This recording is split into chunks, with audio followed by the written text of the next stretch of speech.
We use the dualistic lens of perception continuously for functioning in the world.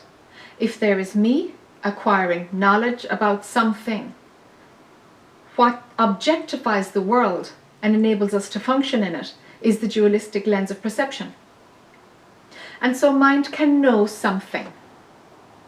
When we drop inside, though, when we go to the level of pure consciousness, that which is prior to the thinking mind, into awareness, there can be a sense of knowing.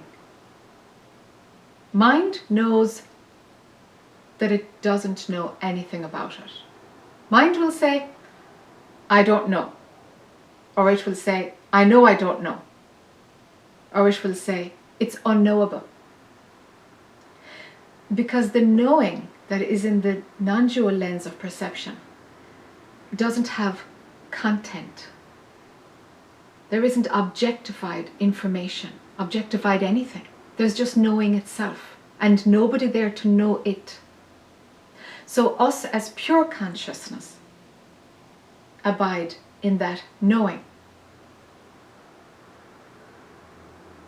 Prior to that lens of perception too, prior to what is not knowable, to what mind will say is unknown, prior to that, dropping the non-dual lens of perception also. Now wisdom begins.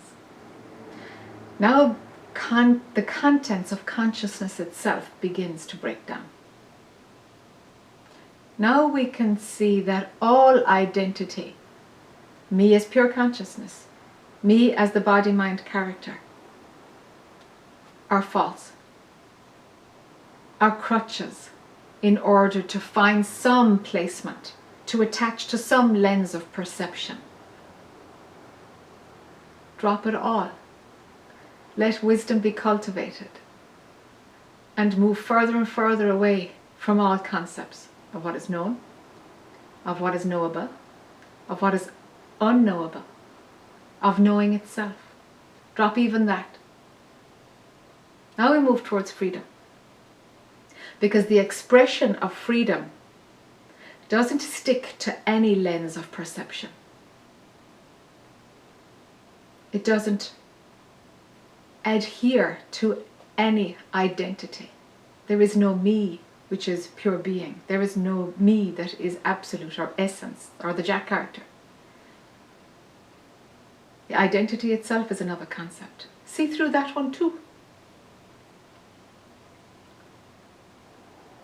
And what happens when freedom prevails is that the body-mind character bows down in service to what flows through all of it, to the essence of what shows up, what manifests.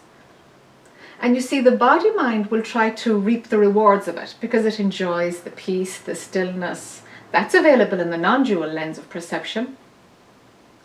It will even enjoy the absence of any ledge or edge to rest upon. There's no harm in the body-mind being relaxed and at ease.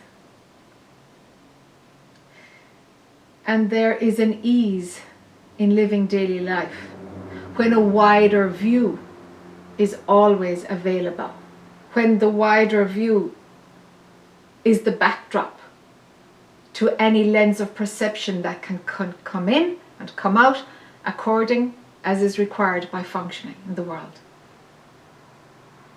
So stepping out of the way and seeing that different lenses of perception activate different neurological positionings for the personal eye. This is very useful. This is what cultivates wisdom and leaves space for the essence of freedom to penetrate, infiltrate, express itself without being hijacked and obscured by a lens of perception that consciousness is playing out. It can be layered up in this way. The layers of what can be named, what cannot be named but we can point to. Now the breakdown and the emptying out of consciousness itself, going to emptiness, and where the concept of emptiness disappears also. What's left flows freely.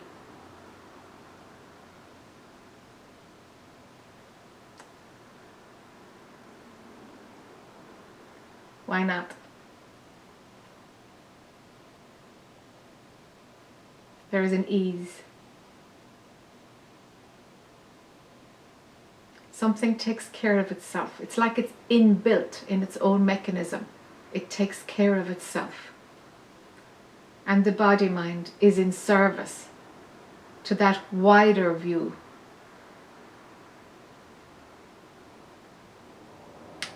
And all is well, regardless of how it might show up in the world. All is well.